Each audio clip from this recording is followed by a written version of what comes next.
নমস্কার বন্ধুরা, একটা ভাঙা প্লাইবোর্ডের ওপর সামান্য একটা প্লাইবোর্ডের ওপর আমি কিভাবে বড় মার পেন্টিংটি করলাম সেটাই তোমাদের দেখে নাও। তো প্রথমে আমি শুরু করে দিলাম মায়ের একটা ফার্স্ট লেয়ার করে মায়ের চোখ মুখ সব আঁকা শুরু করে দিলাম। তো অ্যাক্রাইলিকের সাহায্যেই কিন্তু বড় মার ছবিটি আমি সম্পূর্ণ করেছি। আমি জানি না একটা সামান্য প্লাইবোর্ডের ওপর যে কিভাবে বড় মার ছবিটি আমি আঁকতে পারবো বা ফুটিয়ে তুলতে পারবো, সবই মায়ের ওপর ছেড়ে দিয়ে শুরু করে দিলাম। তোমরা কিন্তু অবশ্যই শেষ অবধি ভিডিওটা কিন্তু দেখো, ঠিক আছে? তো মায়ের রূপটি কিন্তু আমার ভীষণ ভালো লাগে, কারণ সোশ্যাল মিডিয়ায় আমি বারবার দেখি।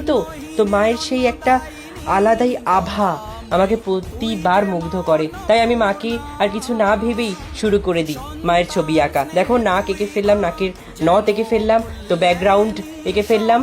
তো আস্তে আস্তে কিন্তু মায়ের সম্পূর্ণ লুকটা তোমরা দেখতে পাচ্ছ।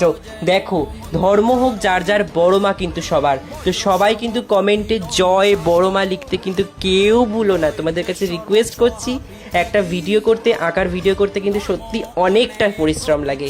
এটা হয়তো কিছু সেকেন্ডের ভিডিওতে তোমরা বুঝতে পারবে না। তো একটা ভিডিও করতে কিন্তু অনেকটা খাটনি লাগে। এক হাতে পেন্টিং করা আর এক হাতে কিন্তু ছবি আঁকা সহজ না।